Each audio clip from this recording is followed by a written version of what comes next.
All right, thank you everyone for joining us today for this Lunchtime Tech Talk webinar. Today's Tech Talk is one of a series sponsored by the NJDOT Bureau of Research that include webinars, lunchtime talks, and other events. Tech Talks are meant to share and promote the implementation of research and innovative practices and the transfer of knowledge among NJDOT staff and others within New Jersey's transportation industry. In this Lunchtime Tech Talk webinar, we will learn more about the recent and ongoing research funded by NJDOT seeking to identify and develop metrics, guidelines, and deployment strategies for real-time monitoring of traffic signal performance based on existing and planned infrastructure resources and NJDOT needs.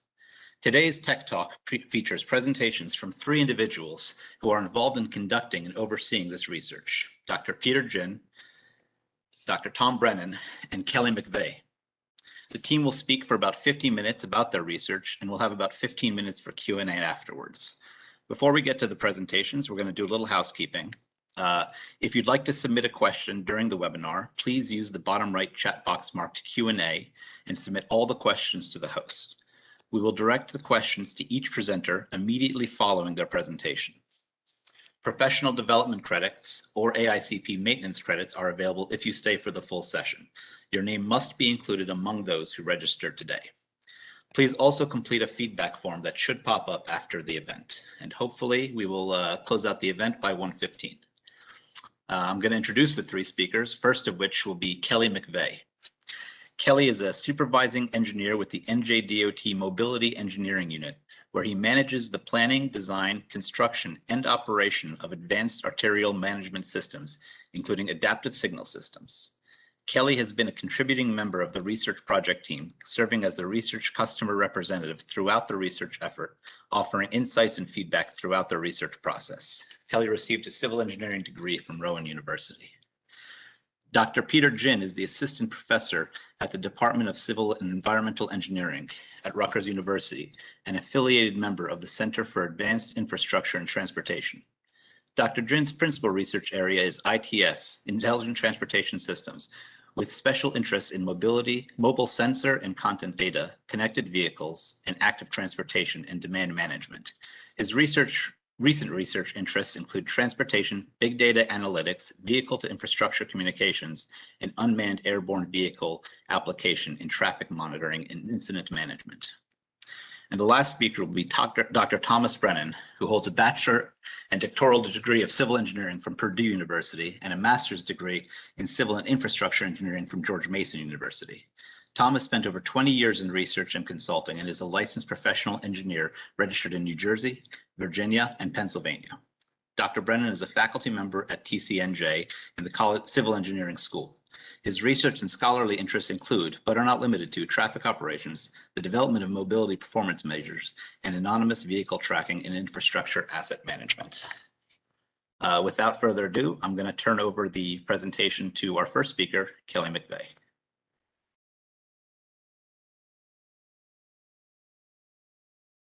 Thank you, Omid. As Omid said, my name is Kelly McVeigh. I am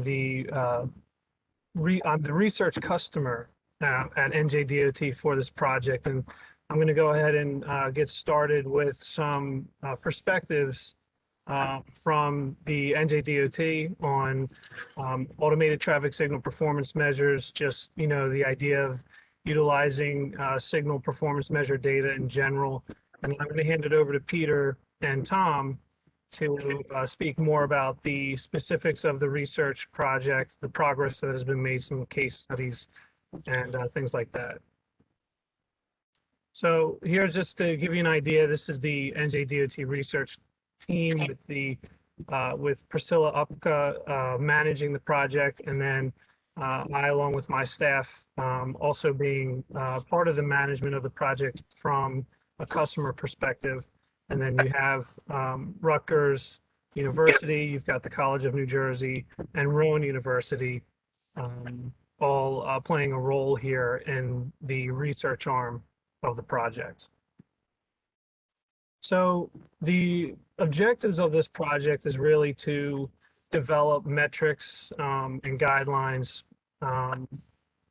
to utilize automated traffic signal performance measures. And a big part of this is to use existing infrastructure.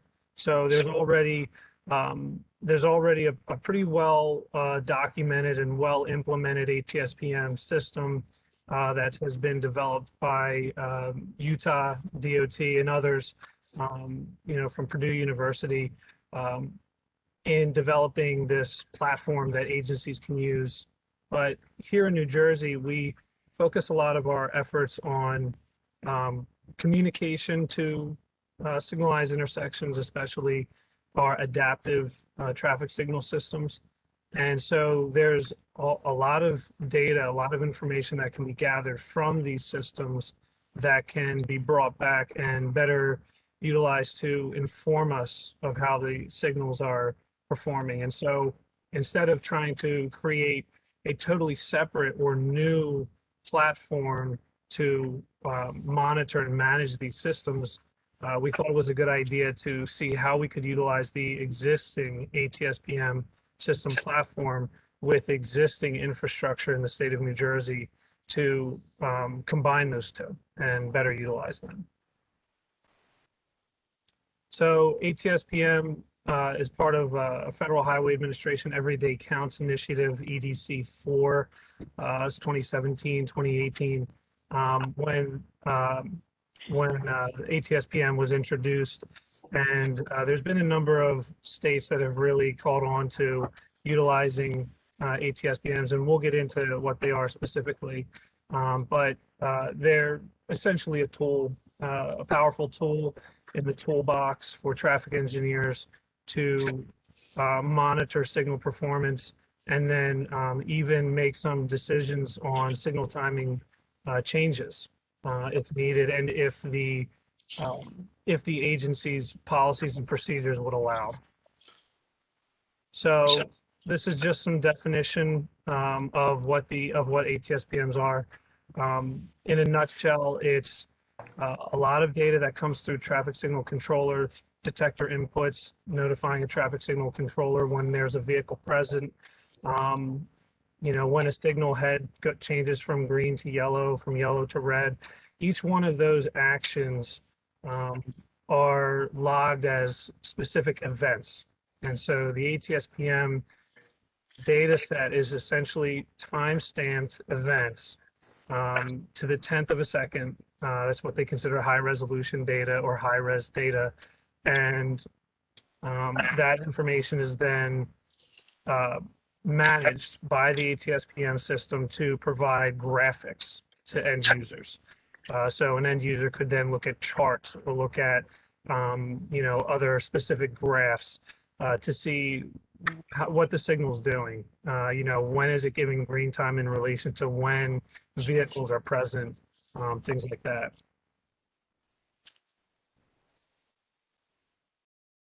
So this is kind of a little graphic just to give you an idea. There's two different ways to use ATSPMs, really, two main ways. It's really, one is just a performance dashboard. How are the signals performing? So a lot of times agencies that have deployed ATSPMs, and you'll see later on during Tom's part of the presentation, there is a web user interface. It's a website that someone can go to. It could be a traffic engineer. It could be someone from the public. They go to these agencies' websites and they're able to search by signal, whatever data or whatever information is available. So they can see, what the percentage of vehicles arriving during green versus the percentage of vehicles arriving during red. They have graphics to show this. And so that is information that is provided to people. On the right-hand side is how are the signals performing? So it's the same thing, and how can they be optimized? So as I mentioned before, ATSPMs can be a very powerful tool to provide a traffic engineer an additional level of data for optimizing the signals. So ATSPMs in some cases may entirely replace modeling software like HCS or Synchro. And you might think, well, how is a traffic engineer making decisions on that? There's actually a working group of traffic engineers from many different states and agencies throughout the country that are starting to come up with guidelines. We don't want to call them policies at this point, but guidelines on how ATSPMs can be used to improve offsets, or how ATSPMs can be used to improve splits. You know, what charts would you want to look at if you were trying to improve splits versus if you were trying to improve your offsets at signals. And if an agency's policies and staffing allowed, ATSPMs could replace even adaptive systems. If you had a fleet of 20 traffic engineers that all had laptops with ATSPM software on the laptops, watching signals day to day, making changes, they could be updating timings weekly or monthly based on this data. Again, that's more related to the agency's policies and procedures. And this is just another graphic here to give you an idea. So you've got the traditional process. That's essentially all of the boxes in the background. That's a traditional process of, traffic signal design and optimization. And so a big part of it, a timely part of it is item number 2, where you're performing data collection. You're putting out ATRs, or you're putting out radars, you're doing turning moving counts, you're looking at unmet demand, and then you're taking all that information and trying to model it, and you're trying to calibrate it to show existing conditions, and then you're trying to update that model to predict. You're predicting how this traffic will react to a change in a cycle length or a split or an offset. With ATSPMs, so you'll notice there's a couple feedback loops. The key ones are feedback loop 2 and 3. So feedback loop 3 would be to monitor the performance of that updated signal timing and then go back to the drawing board. So you would look at that and say, it worked, it didn't work, or you watched it for 6 months and then you come back and you say, okay, it's time to collect data again. I'm going to go out and do another data collection for turning moving counts. That's feedback loop 3, and to remodel this. Feedback loop 2 is really just empirical optimization. You monitor it, you see, something in the graphics, you see that there's something going on with some sort of, split, we call it split failure, where vehicles aren't given appropriate amount of green time, and it's causing unmet demand or delay for that approach. So there's a split failure graphic. And so if you were looking strictly at that graphic, you could then go and then change your split for that movement until you have improved the split failure for that movement. And you would see that in the graphic that the ATSPM system provides.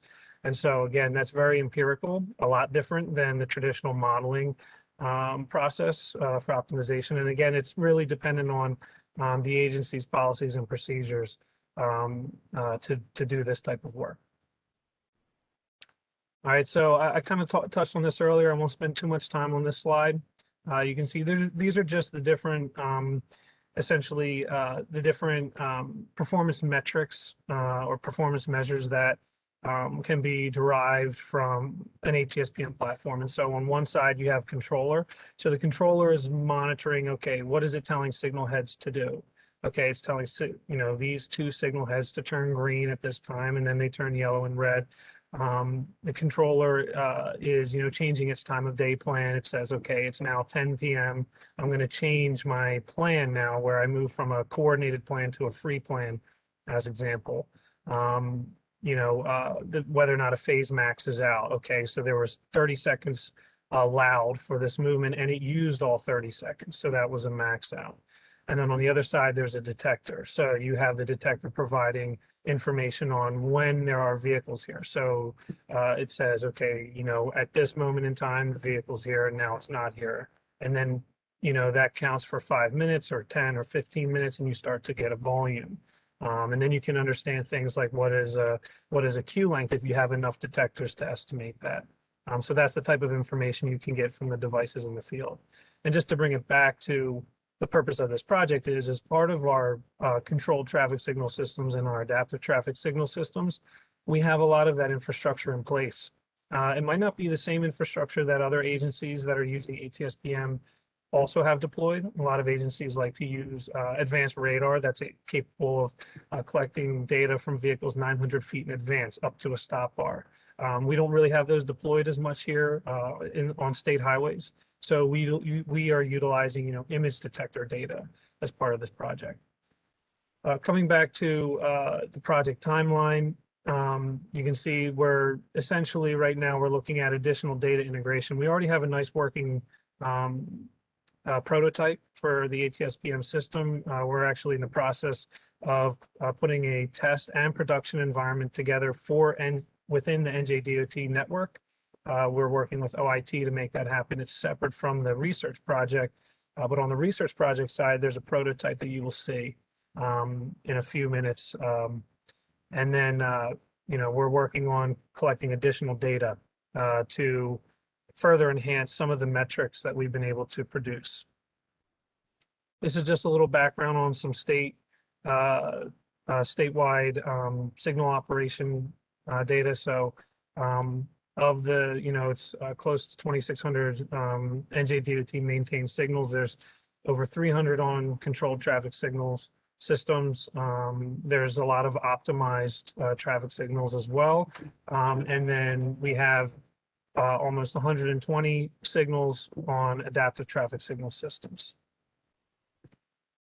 This is just to give you an idea of the existing signal operation specifically for adaptive systems. So this is the data that has been used to kind of fuel the research project. So, you can see we have a number of signals already in full operation. And then we have more signals that are going to be coming online in the near future that are under construction. And then we are also in the design phase for additional signals as well. So there's going to be a key use for platforms such as ATSPMs with all of this signal data to better understand how they're performing and make informed decisions when updating certain parameters at the signals. So there are some challenges with the standard ATSPM deployment. If you don't already have the infrastructure in place, the biggest challenge is going to be finding a way to get access to that data. So when we're talking about upgrading high resolution controllers, also figuring out how to get access to the signals. And in New Jersey, generally, we are using fiber optic cables, fiber optic communication to get data back to a central server. And as I mentioned before, I'll say it again, the policy is also our key challenge too. So determining how an agency is going to use this to best, make an impact to traffic, it's really important. And that's another benefit with adaptive traffic signal systems where some of the changes might just be making minor changes to the adaptive system parameters as opposed to a full-blown data collection, modeling, reoptimization. Using this type of platform to make some changes to the adaptive system that are allowed within the confines of the timing directive that explains how a signal operates, that's a benefit. Some similarities and relationships between adaptive and ATSPMs. I'm not going to read these verbatim. You can kind of see right here. A key thing is being able to make changes to traffic signals without having to go through the data collection and the modeling and for the optimization of timings, and then the visualization as well. I think both adaptive and ATSPM provide a lot of visualized data for a traffic engineer to make some decisions.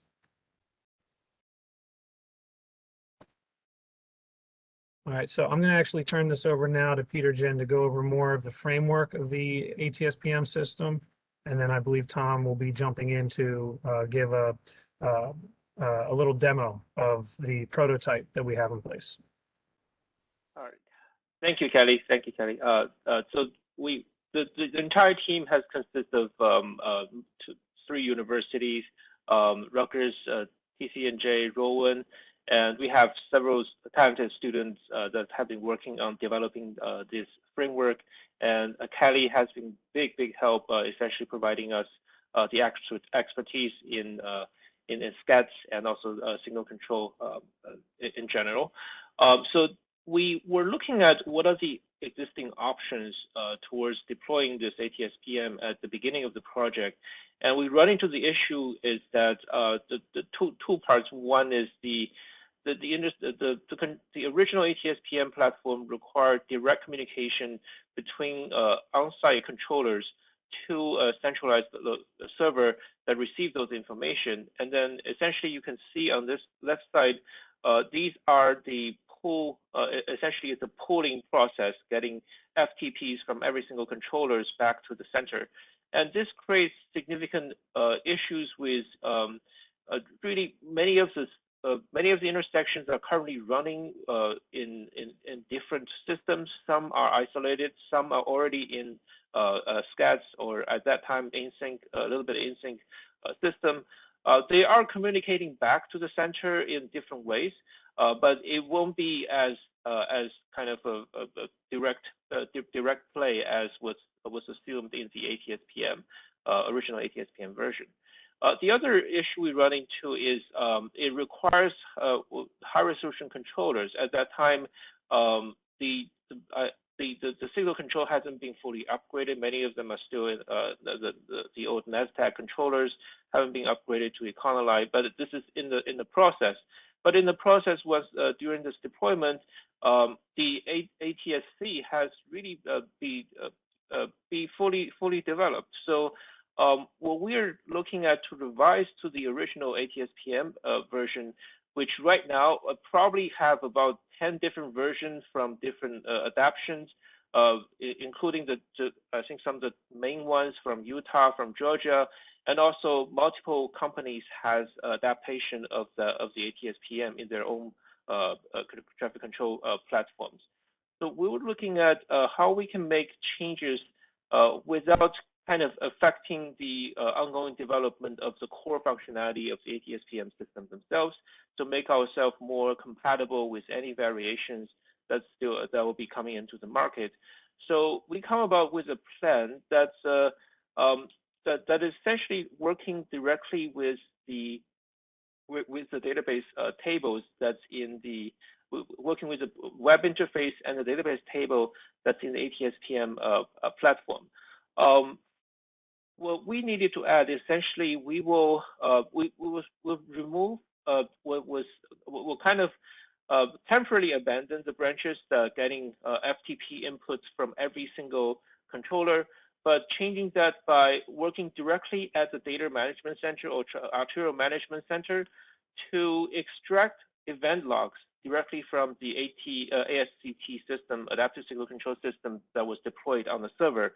And then we create event translators to convert those events, which is in high resolution, at least 1 second or even more, even higher with some of the detector data, and then feed that back to the database core that was used by all kinds of ATSPM platforms.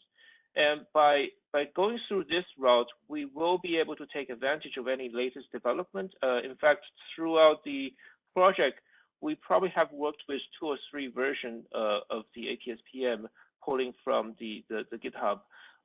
So this is I think one of the advantage here.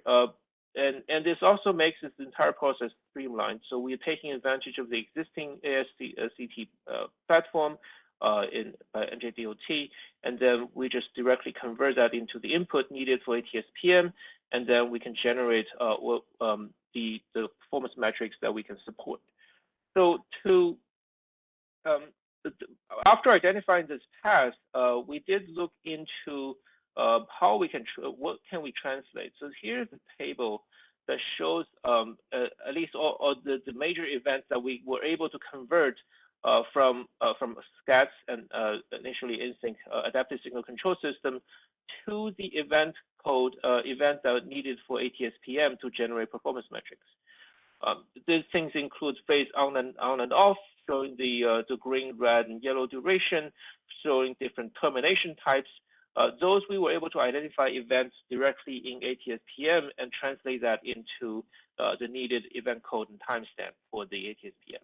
We also looked at pedestrian calls and several other events, and also later on in second phase, we were looking at the detector on and off.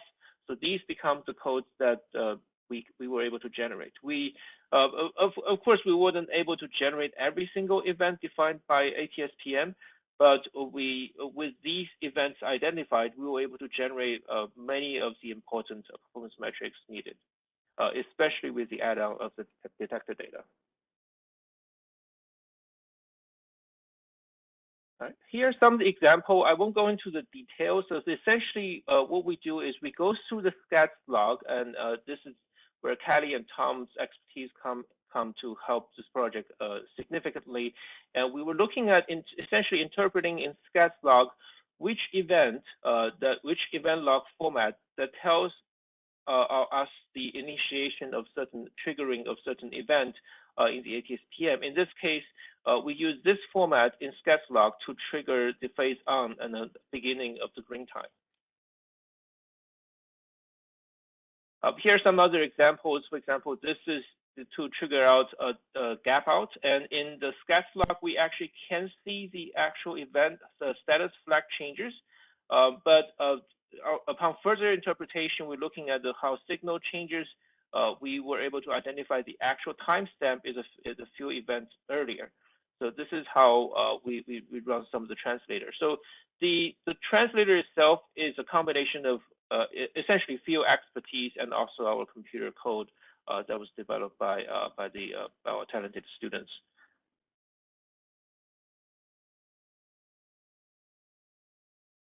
These are some other events, so you will see similar offsetting. This is the event that shows with in-sync signal event. So I'll skip that.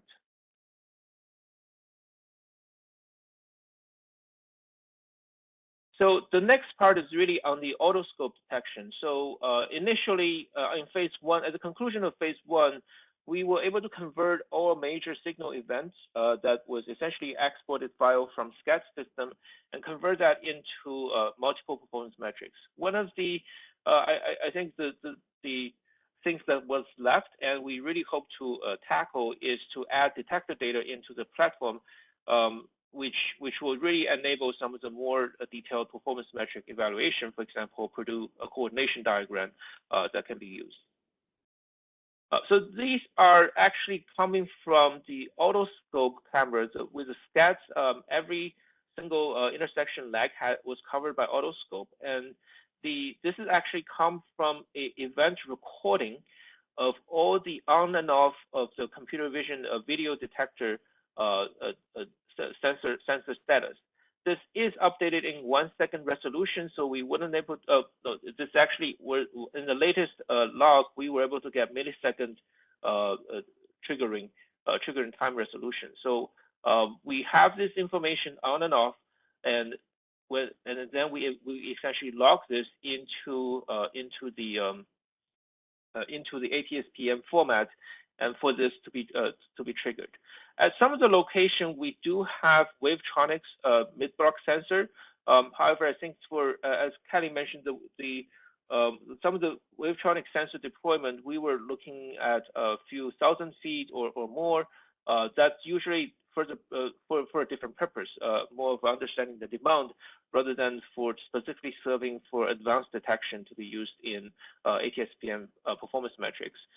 So we do have both data. We were loading them in depending on how available and how close the Wavetronics sensor data. But in general, because we're developing our platform based on SCADS system, as long as we can figure out how to convert the Autoscope data set into the detector event, this method should be very transferable to other locations. Not solely rely on mid-block detection, but we do have the capability of incorporating those sensors, Wavetronic sensors. Before I jump into a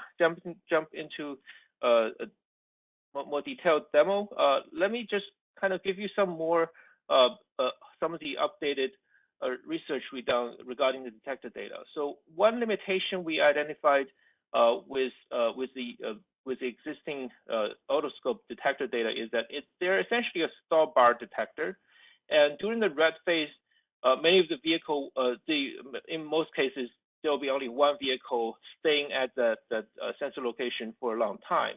And we really don't have too much information about the vehicle approaching from upstream.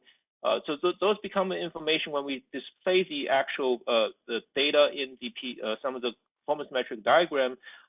It still misses a lot of information, especially during the red phase. We only have one detection for detection of the vehicle right as a stop bar. So what we are looking at later on is to, further down of this research, to look at how we can potentially reconstruct based on, this is the Autoscope sensor interface from the sensor video.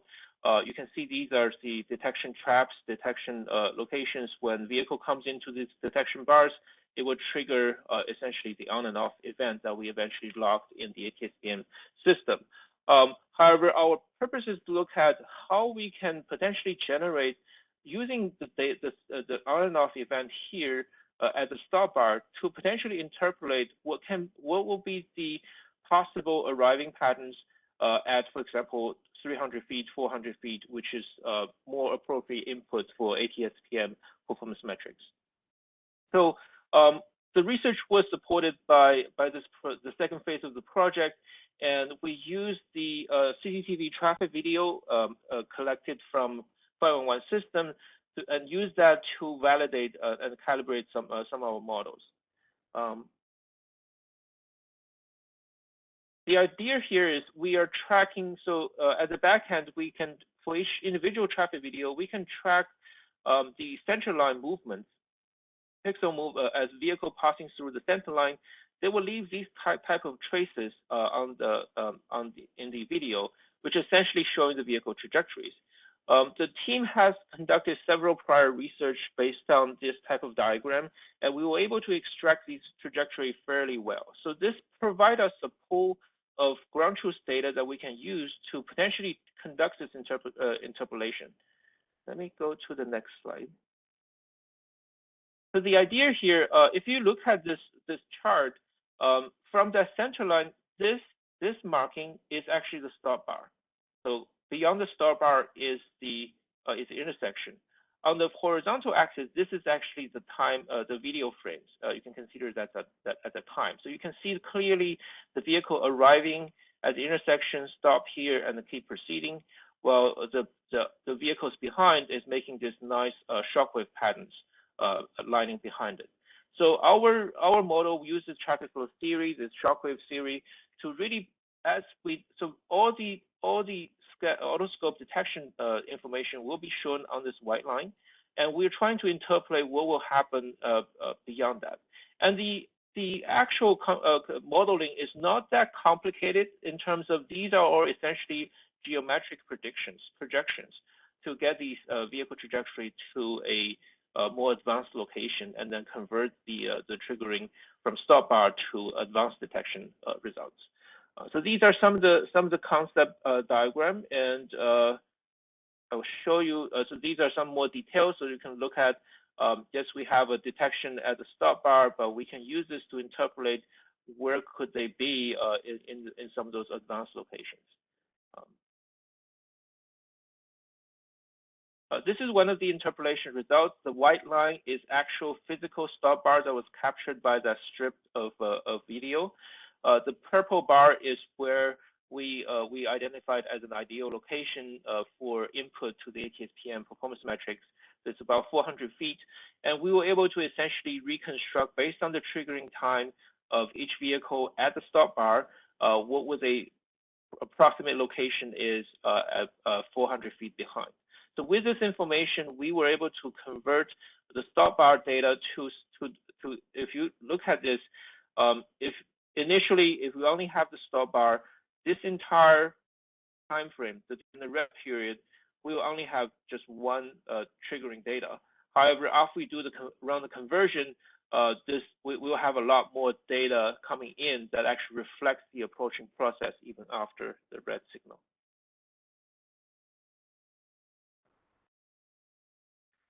So this is just give you a quick snapshot of what it looks like, and Tom will give you some more detailed discussion. and I will hand it over to him. So this is one of the diagram, Purdue diagram.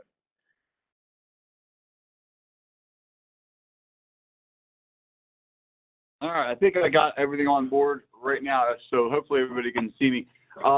This is, I'm going to go through a live version here very briefly, so I'm going to pop up, if that's okay, just to a, right here. So as Peter was saying there's a lot of studying going on across the state of New Jersey. We have a lot of intersections that have been brought on board. Very briefly, though, what we've really been trying to focus on is US 1. I think everybody's aware that US 1's got a few issues going on. And so with the SCAT system out there, we're able to get really good data access. In addition, as I already mentioned, ATSPM was something it's a freeware that we're able to download and to install here at the College of New Jersey, and to start to integrate that with the existing data sources coming off of US 1. And so this is just an example right here at Carnegie Center. Just gives you kind of a little bit of a brief overlay of the intersection. And then now we'll go live here in a minute. You know, like going live is always a little bit, you know, iffy. So we're going to try to do the best we can. But I definitely want to explain the Purdue phase diagrams, the Purdue coordination diagrams. And this is just kind of like a brief overlay, more of a generic look at this. And essentially what it is, it's a means for graphically representing, and this is what Kelly was alluding to, graphically representing the arrival of vehicles with respect to the phase time. And so whether or not they're arriving on green, whether or not they're arriving on red, this kind of gives you a general overview. It says, all right, if we have a bunch of black dots appearing between the start of green and the beginning of red, that means we have a lot of vehicles arriving on green, which is very beneficial, as opposed to, well, they're arriving before the green, which means they're arriving on red. And so you can see there on the right-hand side, we have the start, green start, yellow start, red start. It kind of lays out what's happening on a particular phase. With the adaptive systems that we have on US 1, phase 2 and phase 6, northbound, southbound, respectively, they're running on the same cycle. So we don't see a lot of variation there. However, we do see variations in the vehicle arrival. So again, this is just that kind of a brief example of what I'm about to go over here in a second. And so let me go to the next one. I keep on clicking on the slide. I forget that this thing's over to the left. So again, this is just a little bit of a closer view without the volume, with the volume. There's also a means to calculate the volume within the system. And again, this is something that's a freeware, it's a software. Can we recreate this with Excel spreadsheet? Absolutely. We can do this. This is initially when we started working on these at Purdue University, that's how we started doing them. But when you start processing lots and lots of data, hundreds of thousands of data points, Excel starts to explode and you have to have a better system. And so this is how the system was developed and the reason for this development. It's already been mentioned that it was initially developed for high resolution traffic signal controllers. And so if you have a high resolution traffic signal controller and you have this ATSPM up and running, you can literally go out and download that data and put it into it once it's all set up, and probably get some pretty decent graphical representation of what's happening out on the field. Right outside of the College of New Jersey, we did exactly that. We call that like a sneaker download. So you actually go out to the cabinet and download this onto your computer, your laptop, and then you can display this information as long as it's put in the appropriate databases. And that's what Peter's group was showing you, all that conversion, taking the adaptive system data and converting it so that the ATSPM could recognize it and graphically represent it. Part of the research was to see what data we can start to put into here. And you started seeing some of the detector information. We started talking about the video detector, the Wavetronics. What we've also put in here is our pro vehicle data analytic data. So we're able to put a whole bunch of different data sources in here and develop performance metrics based off what's existing. So let me go to the next thing. So now I'm going to go live. So I have to share my video. Let's see if I can figure out how to do this. I'm going to have to give this over to Ahmed for a moment. So I'm going to show my screen here in a second. Oops, sorry about that. And there we go. Getting there. By the way, when you do a tech talk and it's during lunch and it literally says lunch in there, you as a presenter or a panelist should definitely eat your lunch, because if anybody hears my stomach growling, my apologies. So here we go. Okay, so I believe you can see my screen. So in the upper left hand, Ahmed will tell me if I'm incorrect, you should see ATSPM. New Jersey Department of Transportation. On the right-hand side, you see the College of New Jersey. This is set up at a closed server on the college, and it's a web server along with a SQL server. And essentially what you're looking at is the graphical user interface that looks into the server and the display is all the information that we require. This is, again, running here. This is a signal list. So there's a whole bunch of different test signals that we're running. There's a signal map, which I already alluded to. And right here, I'm going to zoom in. If anything, even if you do not have the data coming into these intersections, as a management tool, this is very useful. And so once the lat long information is in here, you can see these different intersection locations. Well, let me just zoom in a little bit more, as it's doing nothing. There we go. So it allows you to kind of interface with, this is a Bing map is what this is. And so it allows you to interface and see where this traffic signal controller is. You put the lat long information in there. You have the controller configuration information, but even without all the timing and things like that, just having a location and the ability to see where this is on a map. And so this is just a management tool in itself. And so here you can see what's going along Route 1 in Harrison. And it gives you a little bit of a feel for what you're going to see here in a moment as far as the live data coming in. And so in this case, we're looking at like phase 3, you see some queuing building up. And this is the type of performance and types of things we want to see and start to bring out from the graphs. Every intersection is different. And so if you start to install and start to put these systems in place, as people who are more familiar with the intersections, they look at the graphs, they start to see things that maybe I don't see, or maybe Peter or Kelly doesn't see, because you have an intimate knowledge of that intersection. And so as an example, when we set these up at Purdue University, we saw odd things occurring at different hours. And people were like, oh, that's because of the Alcoa plants letting out at 6 o'clock in the morning. That's one of the shifts is over. And so they're able to tell us things about these intersections that we might not be able to gather from the data directly. And so having the intimate knowledge of the intersections is a valuable asset. So I'm going to get out of here. So let's go through some of the performance metrics that Kelly and Peter were talking about and see what those end results are. So right now we're at Route 1 in Harrison, and we're at a particular date. We do have data coming in here all different times. Right now we're just looking at some December 3rd data from 2020. And from that, and mind you, once this is all configured, all these metrics pop up. Initially, if you do not have any data coming in, you don't have your signal set up, you don't have your detector set up, it's just going to show a graph, it's just going to show a map, it's just going to show some basic information.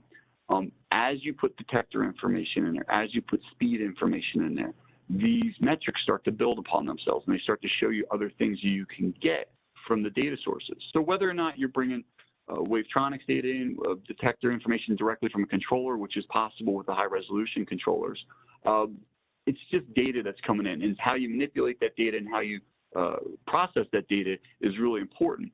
Again, if you're able to use the high-resolution controllers, there's a direct link. But without that, there are ways, and through this research, we've determined that there are ways to display this information. So let's create a chart. I said, always cross my fingers when I go live. Oh, yes, we actually have something. Fantastic. So what you're seeing here is a produced phase termination. And it shows you kind of a representation of all the phases. In this case, we have phase 2, phase 6, phase 3, and phase 4. We do not have the left turns going on Route 1, but those things can be implemented there as well. And so you can see a whole bunch of information: force off, unknown, TED activity, max outs. It's showing you information of what's happening out there. What's the status, or what's the status of the controller? Why did it switch from phase 3, 4 to 6? Did it gap out? Was there a max out? What happened? I also see these like little yellow things that say unknown. That's a signal that's been preempted, and that information can be brought into the performance metrics as well. So let's go through all of these and just see what we have. We have a split monitor. And so that's showing you, again, a little bit more of a breakdown of the time of day and sort of some of the durations of the phases with respect to other phases. And so we see here, we have phase 2 and phase 6. And although they're running the same cycle, there are some slight differences depending whether or not it's forced off or whether it's maxed out, depending on the side street traffic, depending on the main street traffic. And so you can see that breakdown from the 3 and 4 and 6 and 2 and 6. It just kind of gives you a graphical representation of what's happening out there. And again, if you have more intimate knowledge of the intersection, you can start understanding, well, that makes sense that there's a lot of gap outs there, or it makes sense that there's a lot of force offs at a particular location. And so you can adjust accordingly. What's really good about this is once the system's up and running and live, it should update like every 15 minutes. So in theory, and this is what we've done in research projects before, you can go to a Panera Bread, you can go to a place where you can VPN into the system and look at these and see those changes within 15 minutes. So timing, well, in a timing plan situation, not an adaptive situation, you'd be able to change the timing configurations and see those automated or automatic changes that occur within 15 minutes. You can see progression of traffic within a short period of time, and you can make adjustments accordingly. So let me go to the next one. Pedestrian delay. We didn't have any pedestrian delay on this particular location. There are other locations that have that preemption details as well. We do not have any preemption at the moment, but because we started figuring out that some of these intersections do have preemption, Peter's group is starting to work and figure out how we ingest that data into the system. Turning movement counts is also a possibility, but this requires additional configurations of detectors. But back to what Peter's working on again, using the visual displays, we're able to possibly look at these a little bit differently and put that information into these performance metrics. The Purdue coordination diagram. This is the diagram we just showed just a moment ago. And now we can see it for all the phases. You see, we only have detector information for a certain amount of days, but you can see there pretty readily, and we have a lot of 82% arrivals on green. And so here's where policies can start being made and changes can start being made. Is 82% high or low? Well, it depends on the situation. And so we can use this information, though, to start to figure out, well, how do we data drive our policy as opposed to just making policy, and does it work? Are we getting phone calls? Are we not getting phone calls? This is a little bit more proactive way of managing the system. And you can start to set standards regarding a whole bunch of different things, even pedestrians. Some of the performance metrics we see, pedestrian buttons pushed, but they don't actually get the walk time for 2 minutes. Perhaps that's too long. Perhaps it's not enough. It depends on the situation, of course. But this is that kind of breakdown there. The y-axis can be adjusted to get a little bit better idea of what's happening out there. There is a volume graph that's being presented here. Again, we're looking at like 2,000 vehicles in that most dense time per hour. So just having an idea of how much traffic's coming through the system is definitely helpful.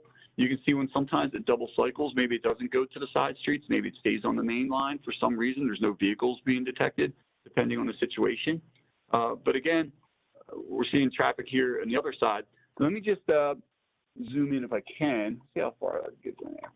So what's interesting, though, as you can see, it's very dense in here. So there's a lot of arrivals on green, which is a positive. But at the very end, you see there's some density right when the signal goes red.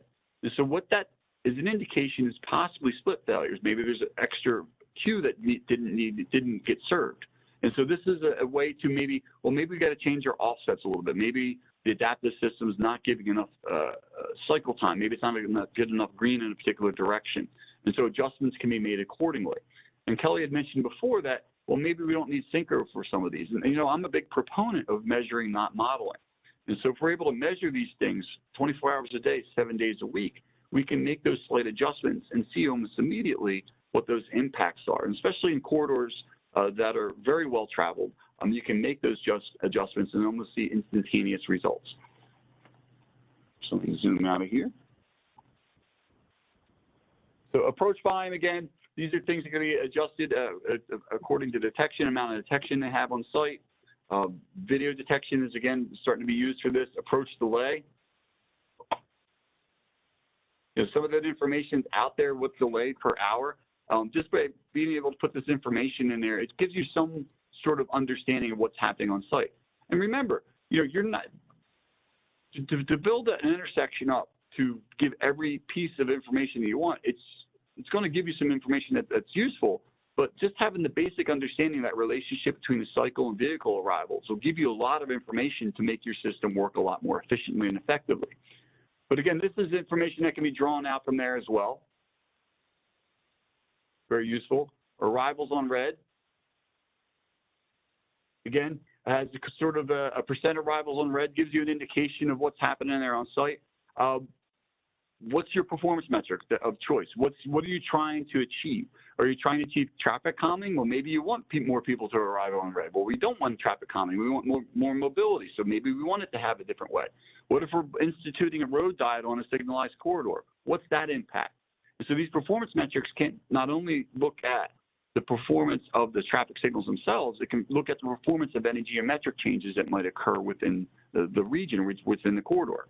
And so again, very, very useful. What happens if 295 gets shut down? What's that impact on the corridor? You can start to look and see these things and figure out, well, maybe we have to do reconfiguration of signals because of certain traffic or construction conditions on a local highway. Approach speed. So Peter mentioned Wavetronics. Wavetronics is one way we can pull this in. The cheaper, easier way is to use pro vehicle data analytics, as long as the corridor has a particular what they call a traffic message channel, or in this case, an XD. And so what the representation that I'm showing you here is INRIX. INRIX data is being used here. We created a virtual detector to start to gauge the speed along that corridor. So again, are we trying for mobility? Are we trying to traffic calm? What are we trying to achieve here? And so these performance metrics can tell you a lot about that.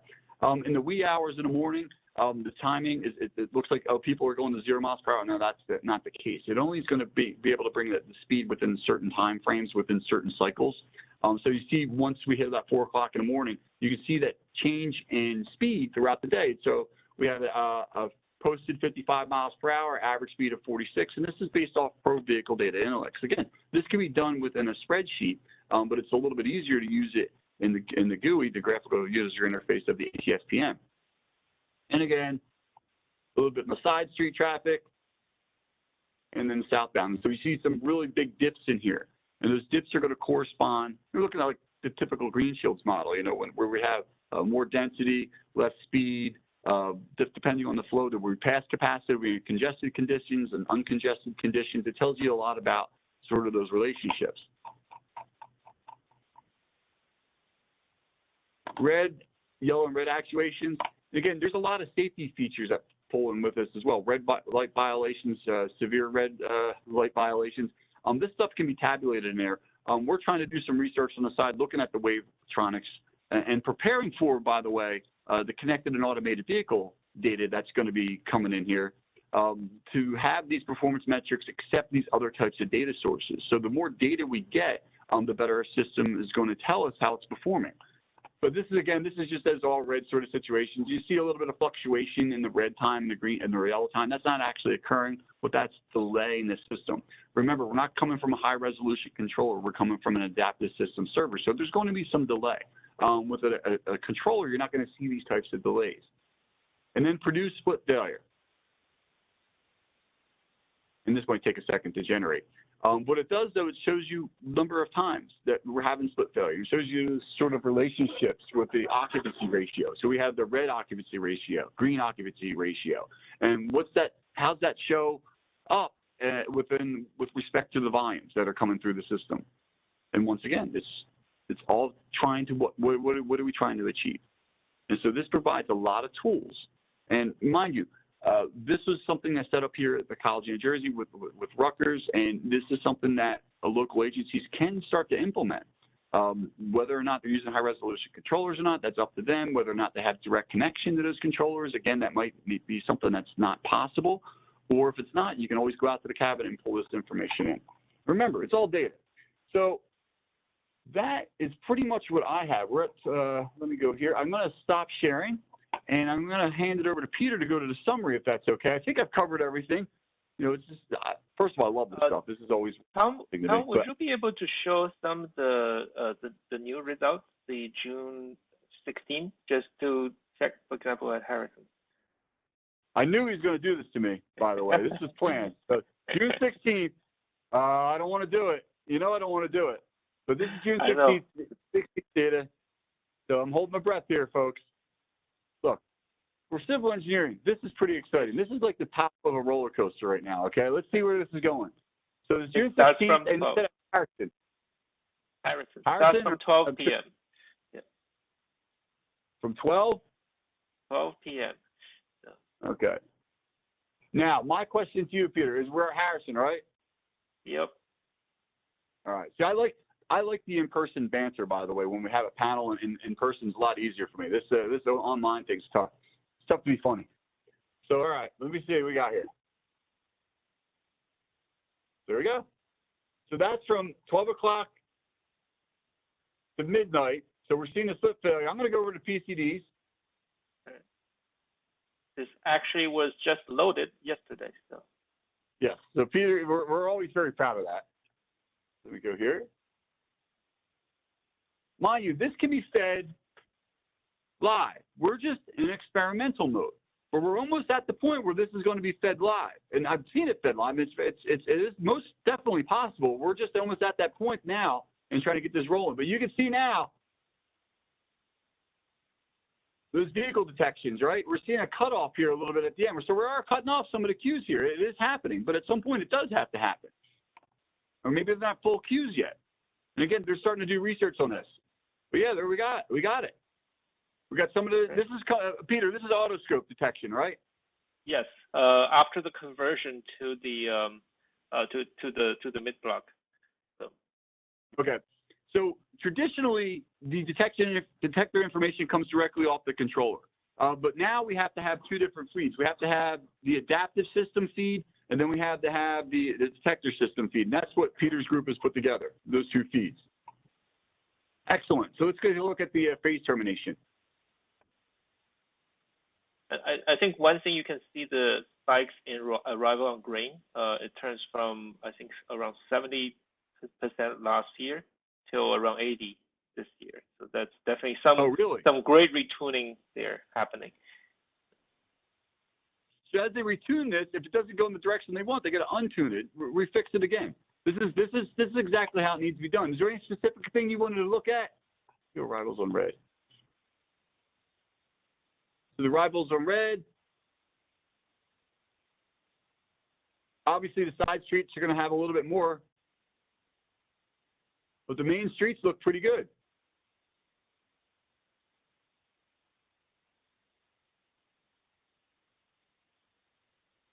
Sorry, I'm in the middle of the ocean now. Excellent. What was the last thing I wanted to look at with this? Speed. I want to see if the approach speed is here. So what we've configured, yes, we did. So anytime data, so what my group has done, anytime phase data comes in, controller data, the speeds are already being ingested. The only time it'll show speed information is if there's phase data there. So as Peter's group ingests this new data, my group's data is going to automatically show up. So now we can see the speeds in there as well. And so a certain time today, let's drop it off a little bit, but we see that progression. All right, I'm sweating a little bit less now. All right, we went live. We want the live data. It all looks pretty good. It's all coming in. It's all going to be tweaked though. And you know, as we look at other intersections, we meet with Kelly's group.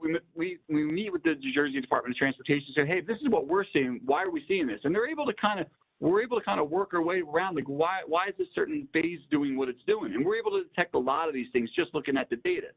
And so there's a lot of cool things that pop out of this. All right. So now I'm going to stop sharing my screen, Peter. I'm going to hand it back. I guess it's going to be back to you for the summary. If we can get to the last summary page, I believe. All right. So go there. And so this is an interesting diagram showing for different phases where the green and yellow, and these little detailed dots are the actual the stop bar autoscope detector data. So this is kind of the raw data we converted on. And some of the future researchers look at putting kind of multiple intersections based on their spatial relationship, and to look at how this coordination was happening among these corridors.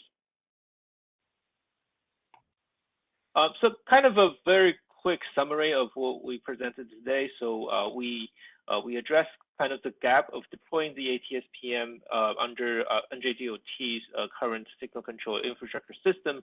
I believe we identify a much shorter path towards the implementation, and we were able to address some of the signal conversion and detector data conversion throughout the project, and was able to achieve, I think, based on the list that Tom just showed you, all the major performance metrics, at least 10 of them, was able to be implemented. The most notable will be the PCD, phase diagram, pedestrian signal, pedestrian phase splits, and red on arrival. So some of them, before we have the detector data, we have about 5. Now we were able to double the metrics that we can generate, and a lot more information that was displayed. In terms of the ongoing research, I showed the several lines. So we are still developing our model so that it can have more accurate prediction of the 400 feet location arrival pattern. And we've been conducting field studies and work with Kelly's team to look at further validating and calibrating the model. And we're also in the kind of final stage of deploying this permanently on NJDOT server. Kelly's group we have worked with OIT and secured servers that will be used for application server, database server, web server.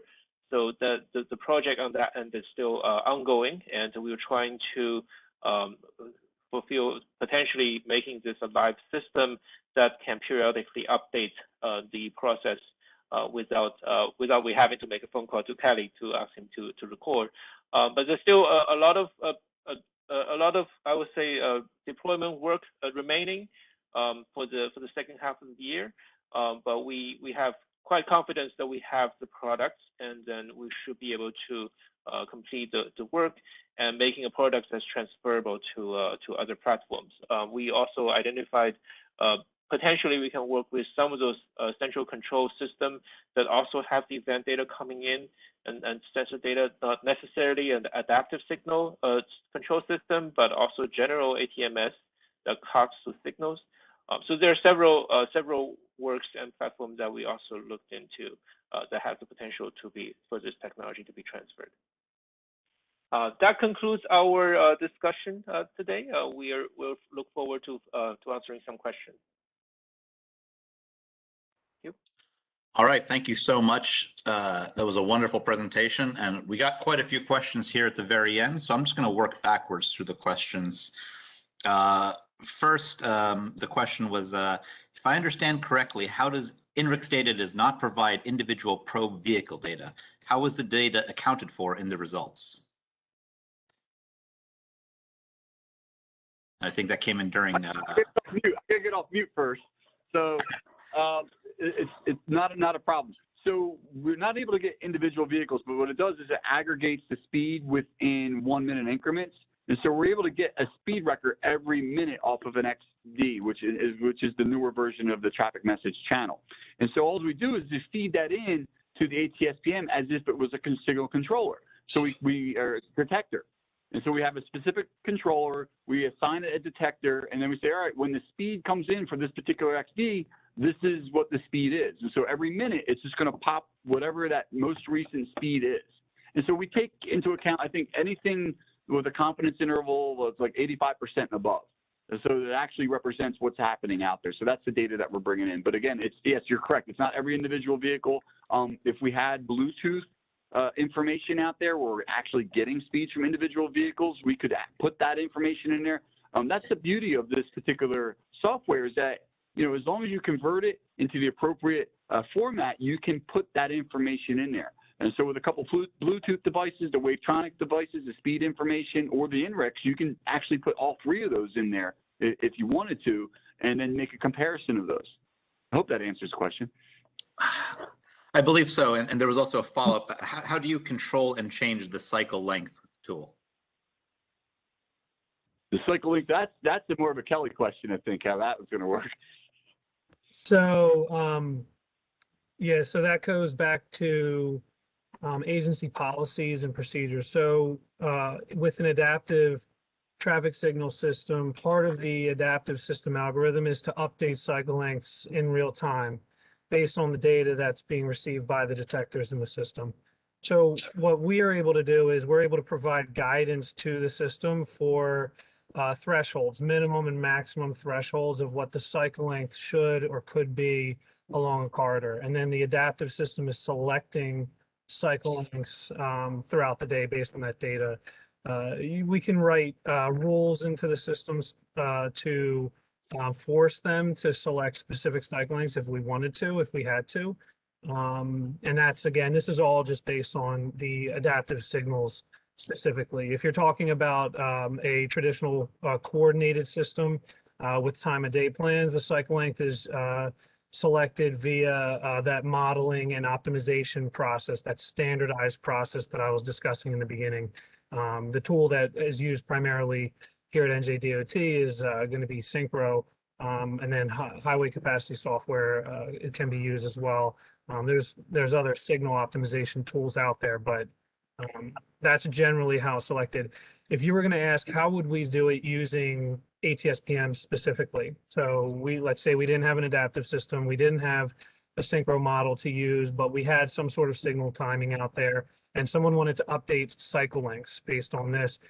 You probably would want to start looking at pedestrian delay first to see how long are pedestrians waiting out there. You know, should the cycle length be a little bit less? So if they're waiting for 2 minutes or 3 minutes, that could be an indication of a cycle length that's too long. You may actually want to reduce your cycle length so that when they actuate to cross the street, they're not waiting for 2 minutes. You know, you could reduce that cycle length so they're waiting less time. Of course, then you have to consider the splits. So it could be a multi-step process using, you know, the split tools, the pedestrian delay tool, and even the Purdue coordination diagram. You know, if you saw a lot of arrivals on red or main line, knowing that if you increase the cycle length, you're increasing, and you keep everything the same, you increase the green band, and you're by default giving more time for arrivals on green as opposed to red. So I hope that answers that question. Thank you very much. How do you, and this can be answered by anybody, but how did the COVID-19 pandemic affect the data collection on Route 1? We did a paper on it. We saw a dramatic decrease in it, but now you're starting to see the recovery from it. But yeah, I mean, we saw it.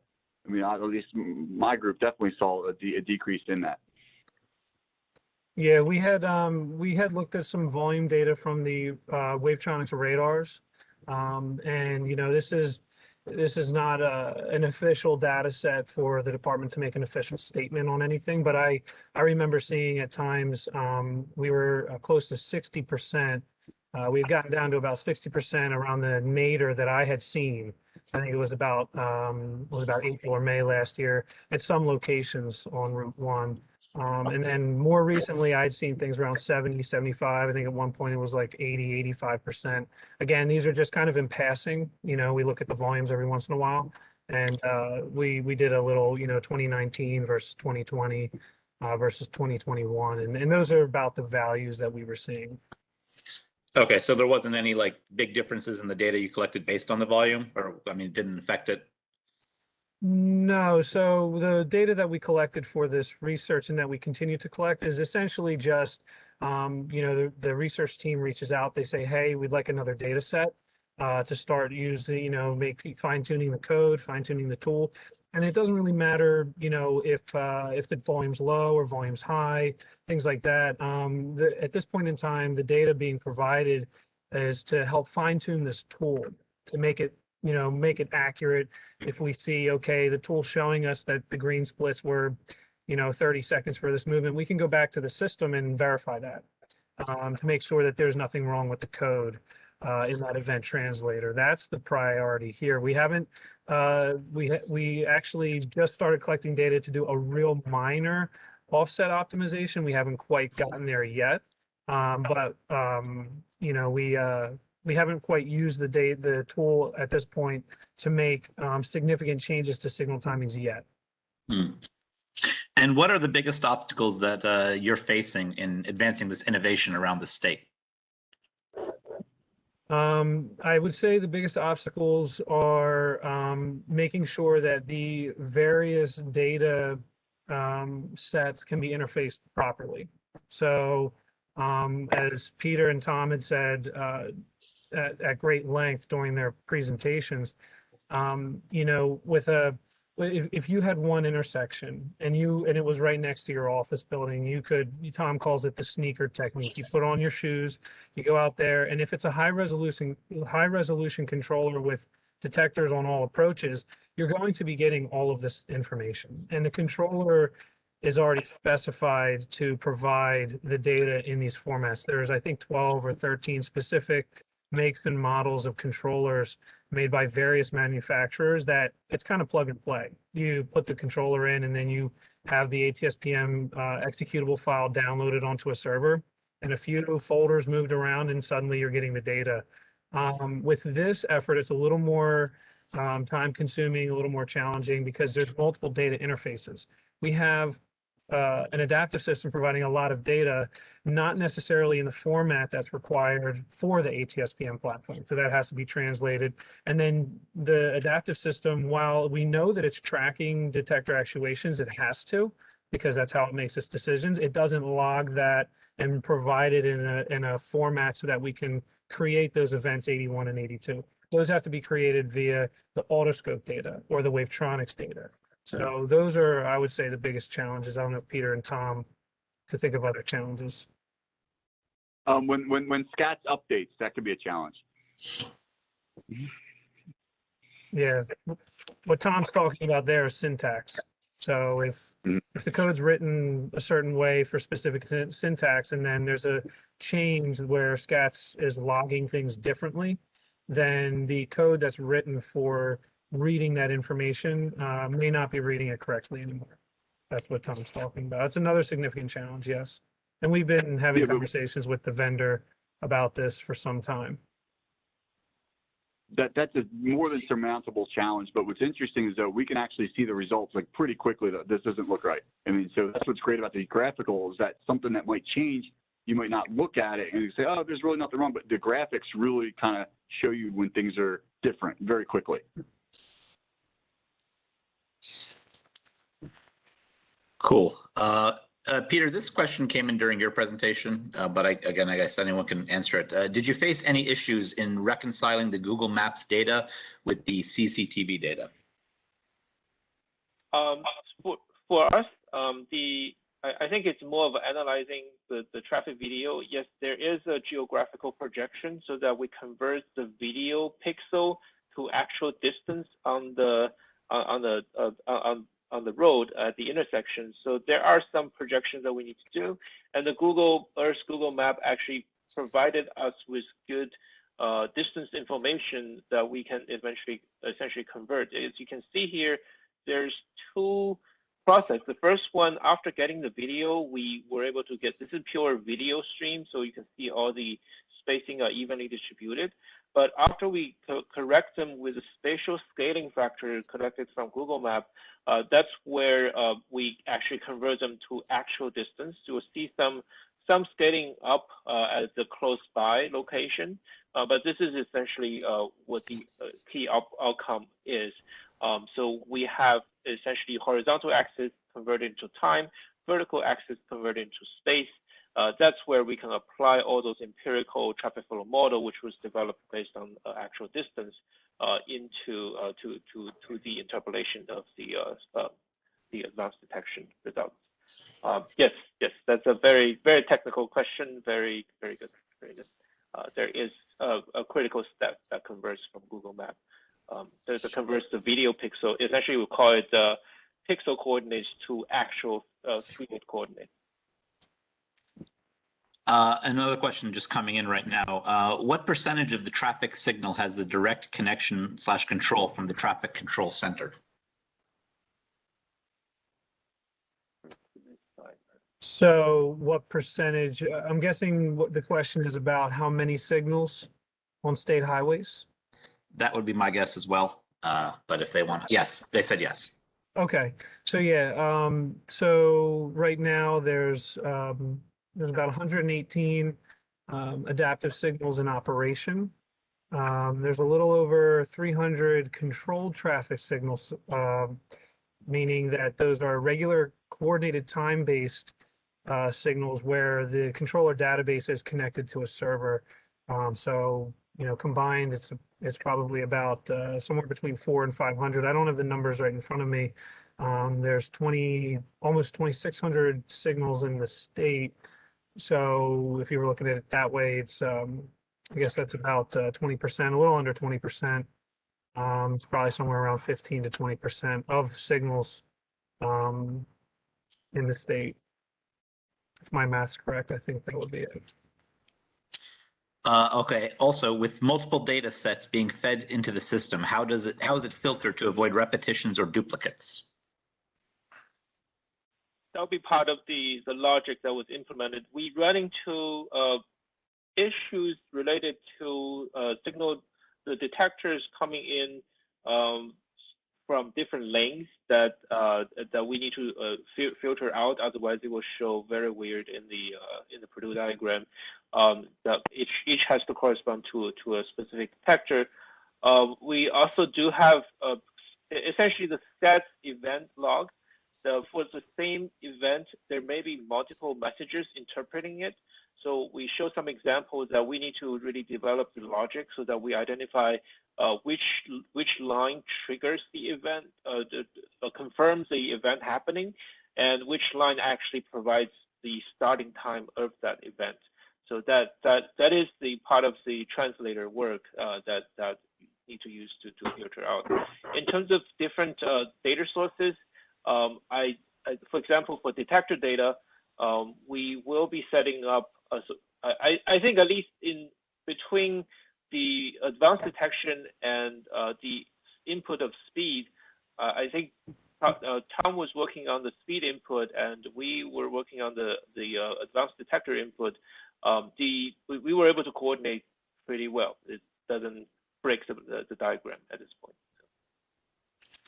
Okay, I think we have time for one last question, and that was, do you have any suggestions based on your research to help county and local governments advance the implementation of ATSPMs? I think I'm guessing all three of us could probably answer that a little differently. I'll stick to what I've said a couple of times here. It's a very powerful tool. You just want to make sure that you're providing a practice that will allow you to use it properly.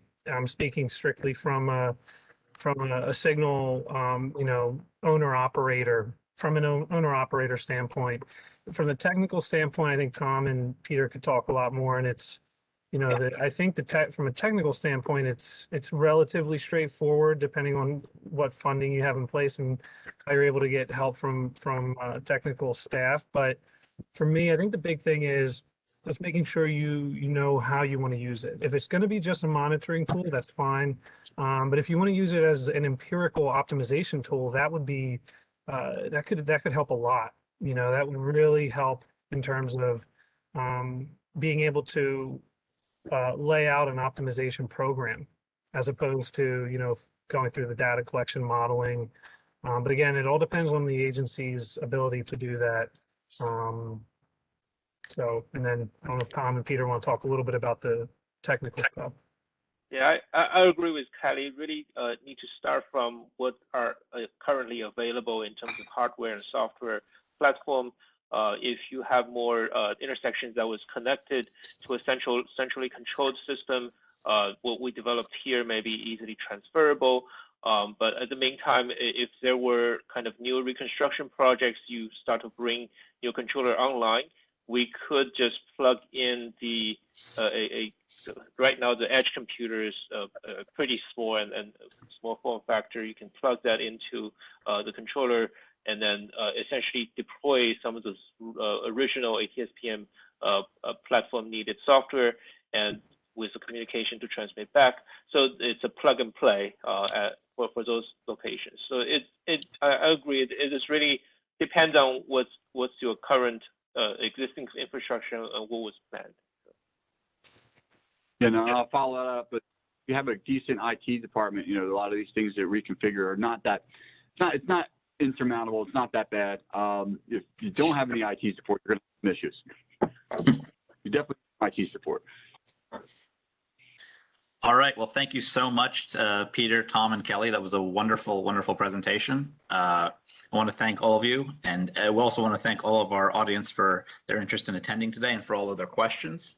We hope everyone is having a wonderful day and is healthy and safe. Please be sure to fill out and submit the feedback survey for today's event. It should be available after the webinar is closed. Also, keep in mind that we have another Tech Talk webinar coming up. It's going to be held on July 22nd, 2021. It will feature Dr. Thomas Fenner, an associate research professor at Rutgers University, Kate. And thank you so much. We hope to see everybody there. And thanks again to all three of our speakers. Thank you. Thanks.